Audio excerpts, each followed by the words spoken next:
듣고 행하는 신앙이라는 제목으로 말씀을 드리고자 합니다.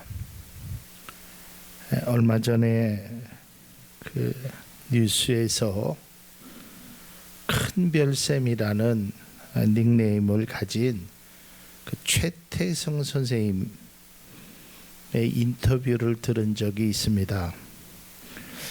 저는 그분에 대해서 그날 처음 알게 됐지만 그 최태성 선생님은 굉장히 유명한 분이었습니다.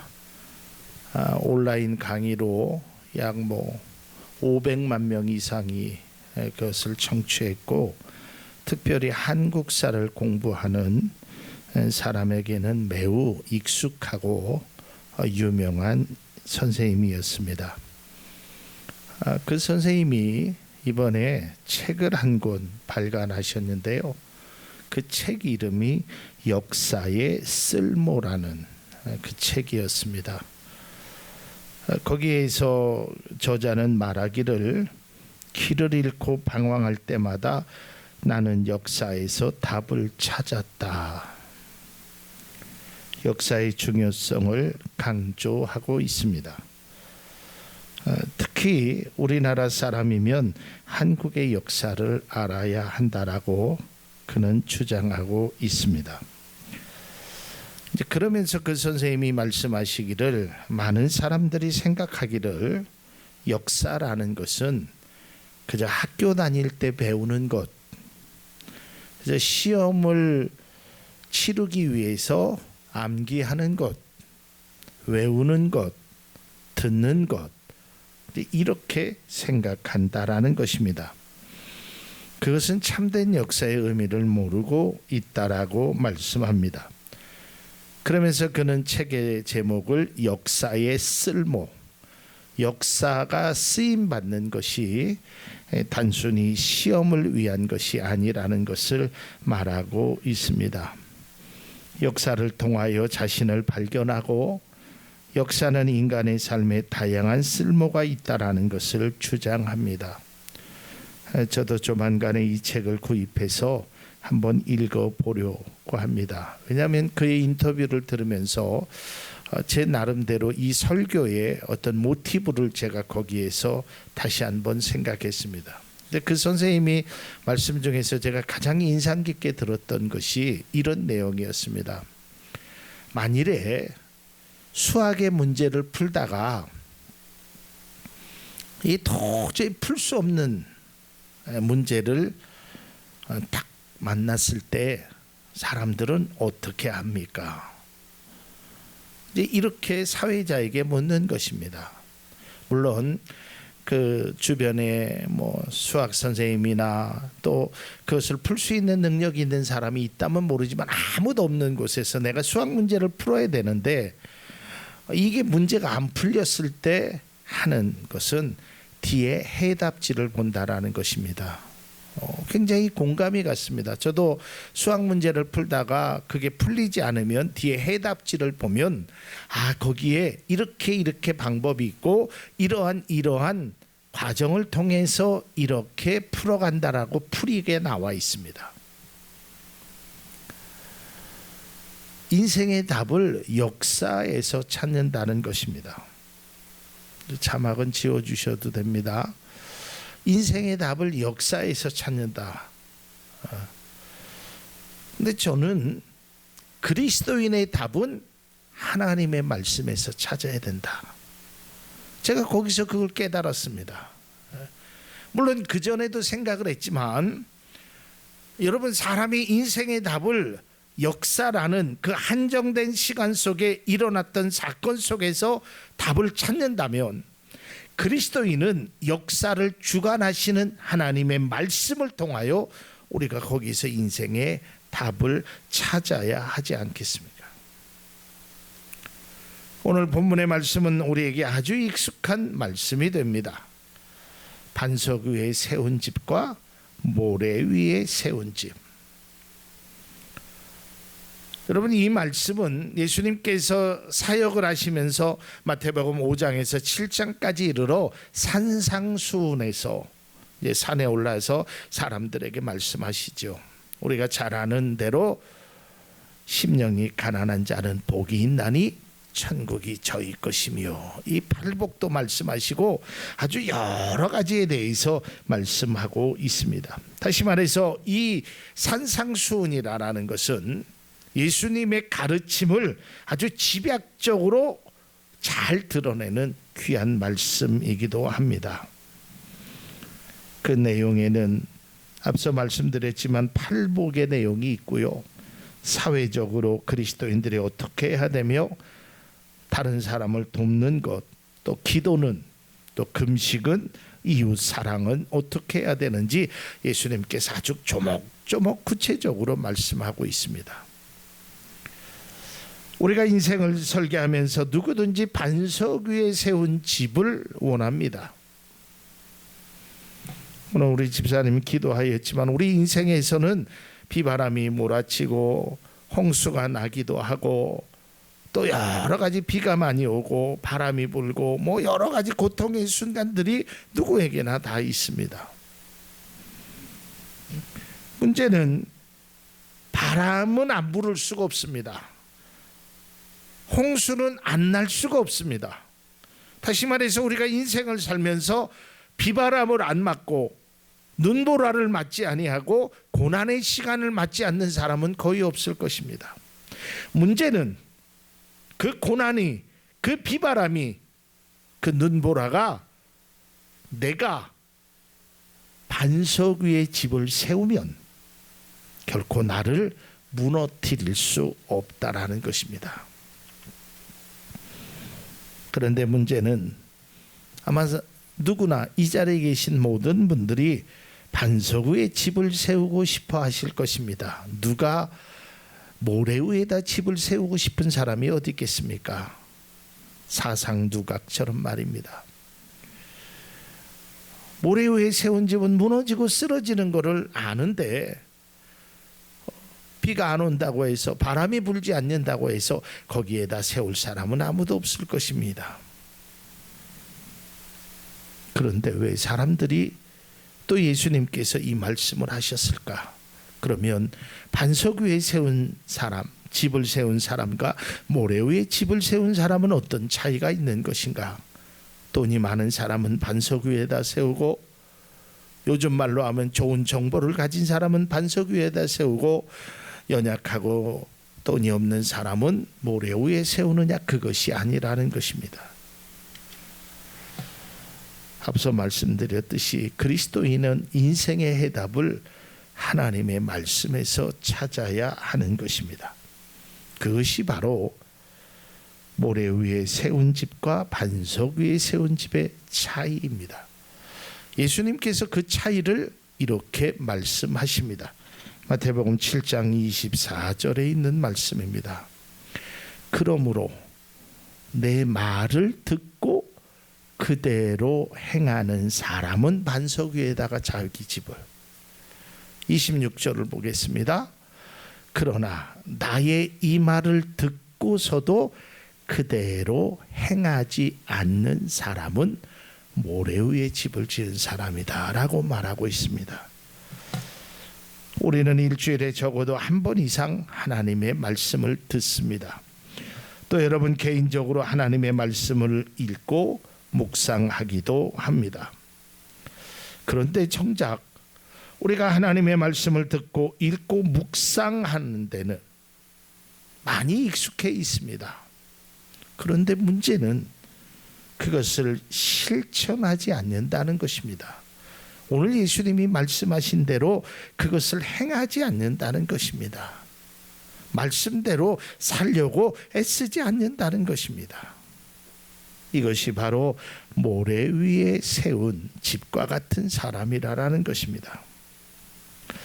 제가 목회를 하면서 개인적으로 참 아쉬웠던 것은, 제가 이렇게 담임 목회를 할 뿐만 아니라 제가 학생을 가리키고 청년을 가리키고 오랜 기간 동안 그들과 함께 하면서 제 마음 한구석에 적어도 1년에 수십 번의 말씀은 들었고 어느 때는 똑같은 말씀을 매년 반복해서 듣는데 어찌 변화가 일어나지 않을까?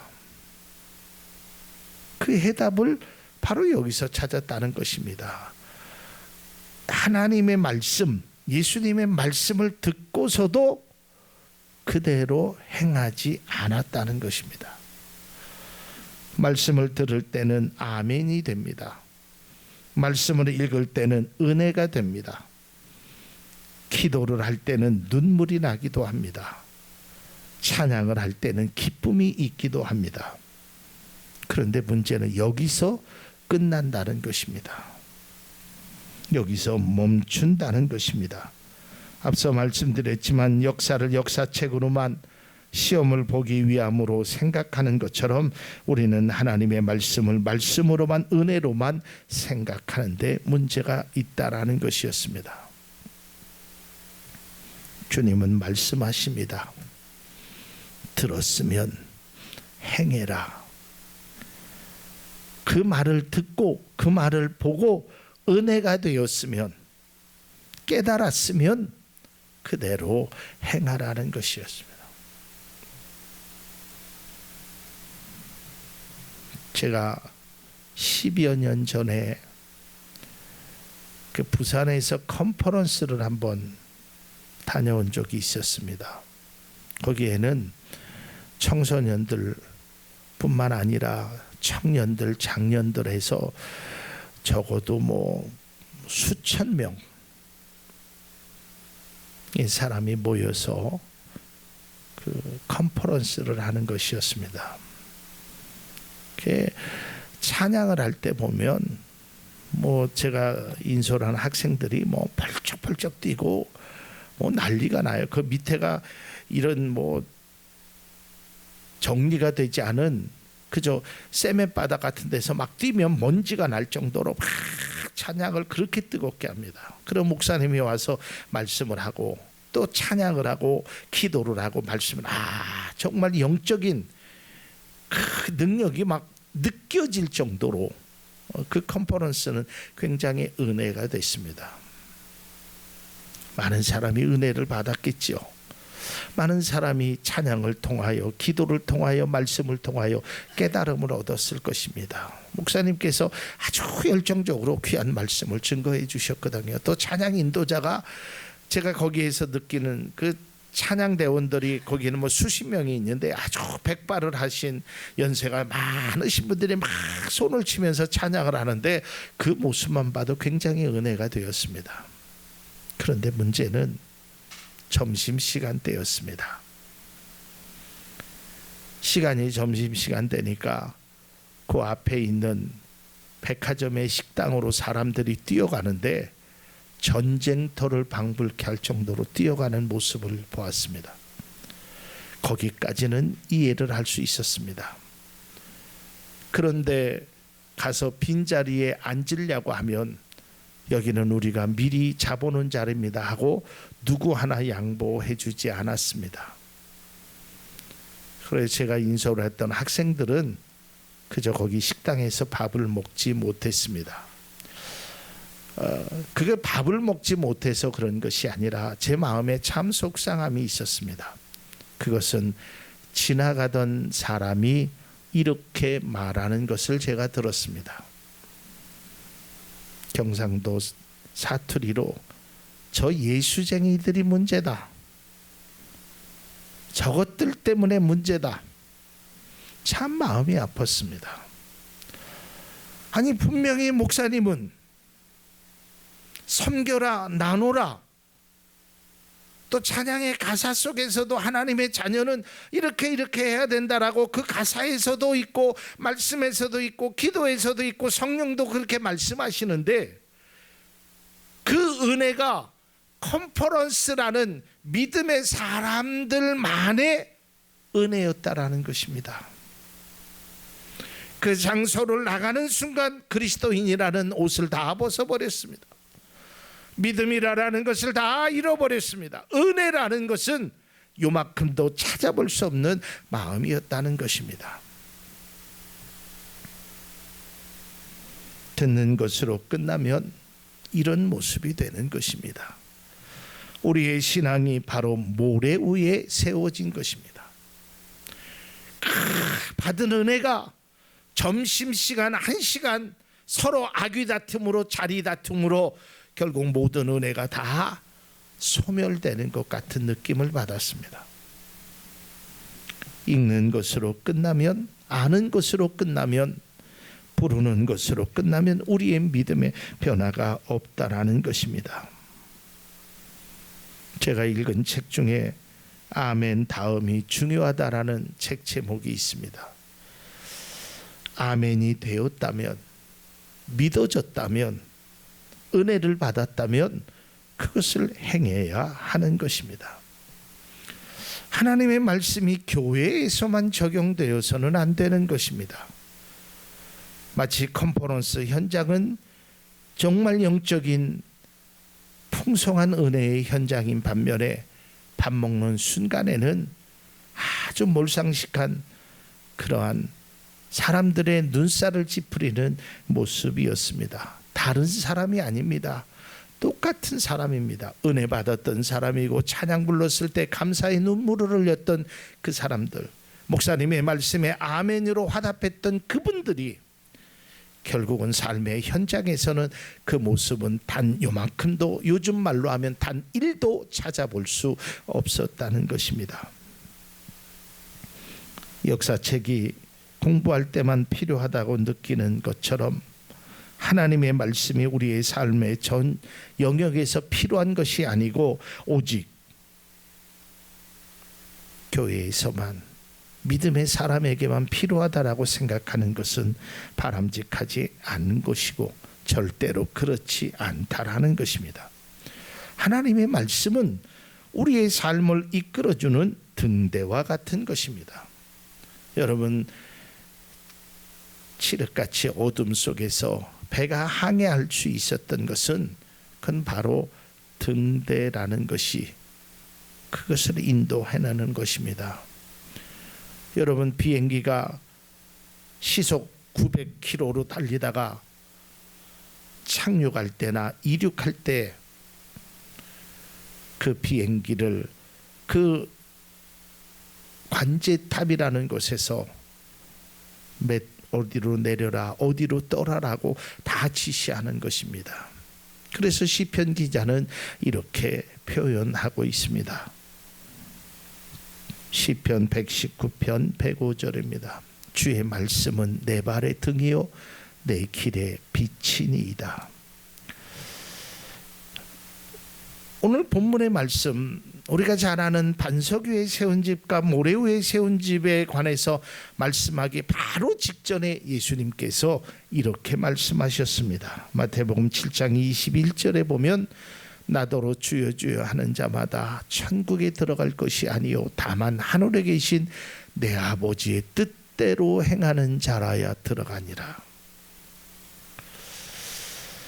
우리가 신앙생활하면서 가끔 오해하고 있는 부분이 바로 하나님의 뜻을 행한다는 것입니다.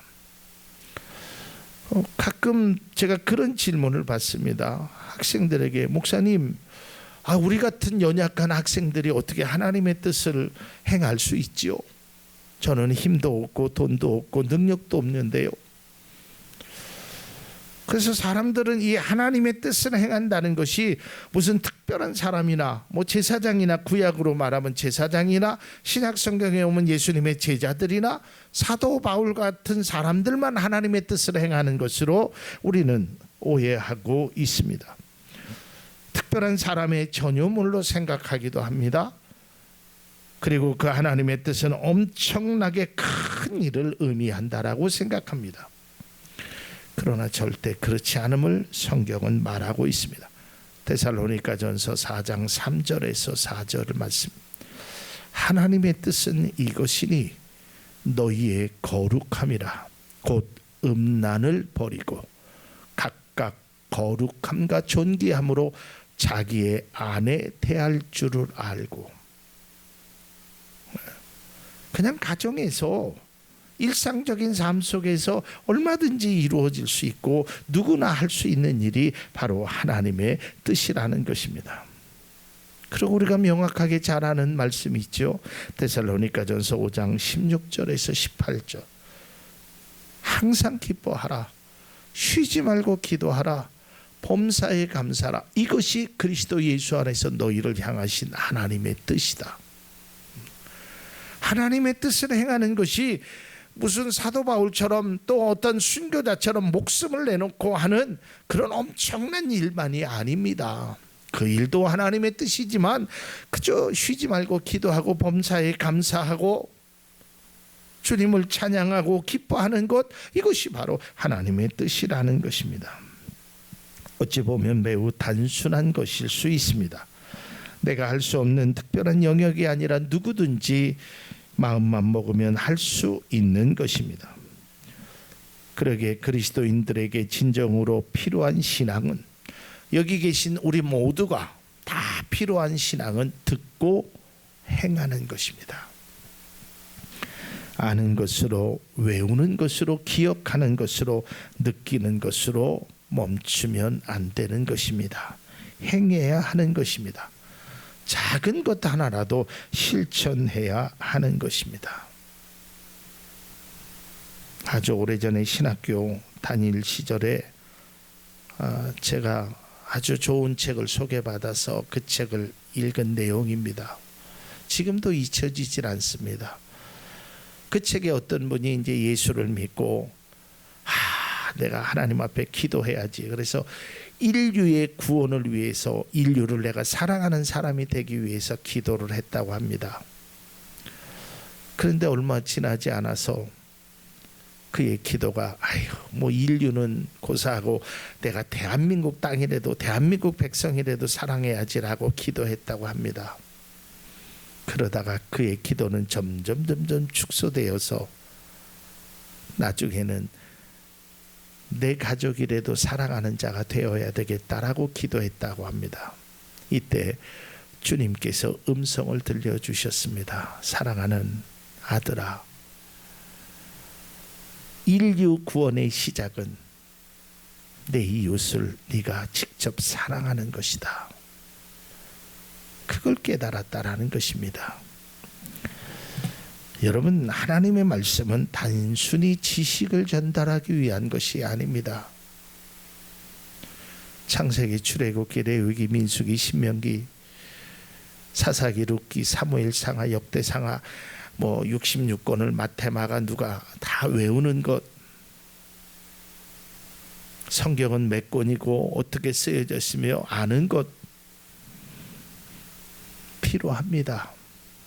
그러나 중요한 것은 여기서 멈추면 안 되는 것입니다. 또 내가 암송하는 것 많이 있습니다. 요즘은 제가 경험을 안 해봐서 모르지만 예전에 저희 청년 때만 해도 암송하지 않으면 수련회 때 밥을 주지 않았습니다. 그래서 암송 대회도 많이 했습니다. 그래서 시편 23편을 외우는 사람도 있고 시편 1편 복 있는 사람은 악인의 꾀를 쫓지 아니하며, 제 신학교 시절에도 그 암송이 시험으로 나오기도 했었습니다. 필요하지요. 좋은 말씀을 내가 암송하고 그것을 안다라는 것 필요하지요. 그런데 중요한 것은 여기서 멈춰서는 안 된다는 것입니다. 그저 암송하는 것으로, 아는 것으로 끝나는 것은 바로 오늘 예수님께서 말씀하신 대로 모래 위에 세운 집이 된다라는 것입니다.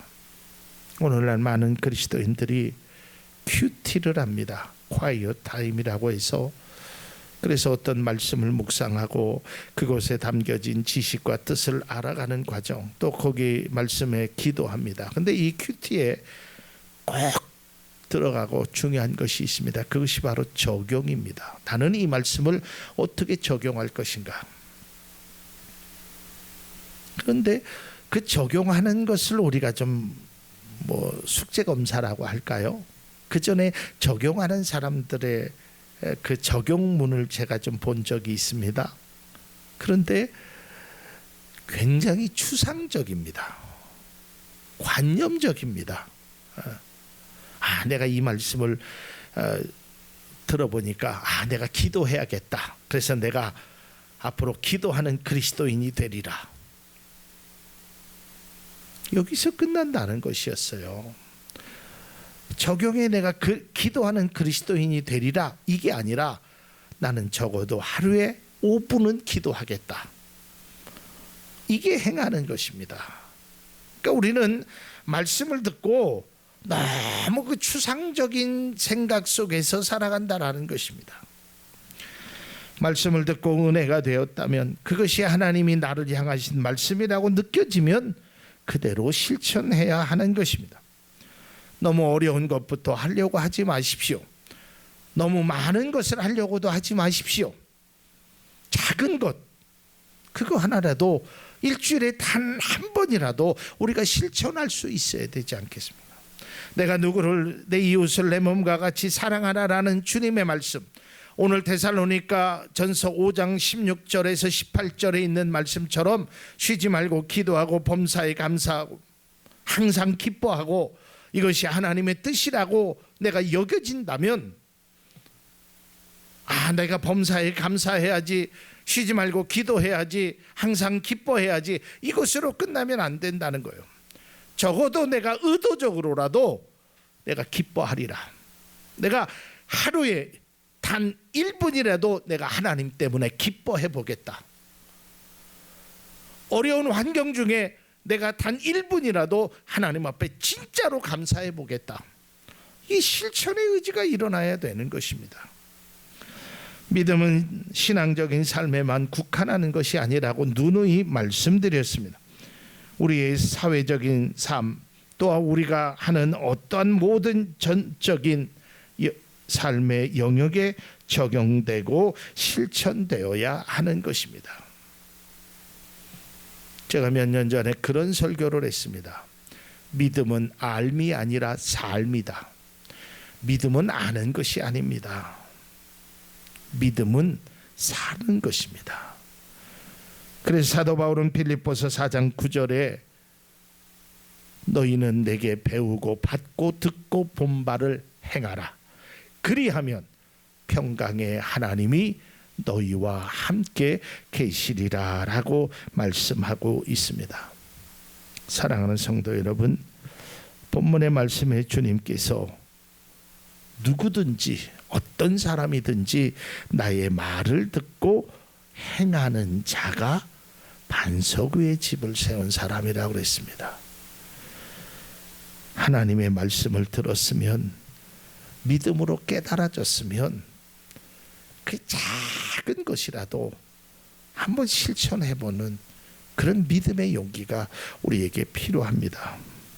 하나님의 말씀을 우리의 삶에 접목시켜야 하는 것입니다. 다시금 강조하지만 우리의 신앙을 교회라는 테두리 안에 가두어 놓지 않기를 바랍니다. 우리의 신앙을 아는 것으로 지식의 범주로 여겨서는 안 되는 것입니다. 신앙과 삶은 별개가 절대로 아닙니다. 교회와 세상은 다른 곳에 존재하는 것이 아니라 같은 하늘 아래 존재하는 것입니다. 교회에서만 그리스도인이 아닙니다. 우리는 어디서나 그리스도인의 모습으로 살아가야 하는 것입니다. 사랑하는 성도 여러분, 진정으로 하나님의 말씀이 믿어진다면, 그것이 아멘이 된다면, 그것이 나를 향한 말씀이라면 삶의 실천을 하는 우리 모두가 될 수 있기를 바랍니다. 원수를 사랑하라는 주님의 말씀을 듣고 은혜가 되었다면 기도만 하지 마십시오. 하나님, 내가 원수를 사랑할 수 있는 마음을 주십시오라고 기도만 해서는 안 됩니다. 작은 것이라도 내가 진짜 미워할 만한 그 사람에게 작은 사탕 하나라도, 작은 사랑 하나라도, 작은 것이라도 정말 줄 수 있는 그런 실천의 마음이 필요한 것입니다. 인류의 구원을 위하여, 대한민국의 구원을 위하여 기도했다면 단 한 사람에게라도 복음을 전해야 하는 것입니다. 말씀을 듣고 변화가 일어나지 않아서 고민하고 계십니까? 나는 왜 창수가 나고 비바람이 불고 어려우면 맨날 무너질까? 우리의 삶을 스스로가 자학하고 있지는 않습니까? 그 이유는 분명히 있습니다. 우리 모두가 말씀을 듣지 않아서가 아닙니다. 말씀을 몰라서가 아닙니다. 말씀대로 살지 않았기 때문입니다. 작은 것이라도 괜찮습니다. 아주 비천한 것이라도 괜찮습니다. 사람이 수천 명이 있는데 빵 5개와 물고기 2마리가 무슨 소용이 있겠습니까? 그러나 그 작은 것이 오병이어의 기적이 일어났다라는 것을 잊지 않으시길 바랍니다. 하나님은 우리의 작은 실천을, 다시 말해서 말을 듣고 행하기를 원하고 계시는 것입니다. 말씀대로 행하는 우리 모두가 되십시다. 그것이 바로 우리의 삶이 반석 위에 세운 집이 될 것이며, 비가 내리고 홍수가 나고 바람이 불어도 그 삶은 무너지지 아니할 것입니다.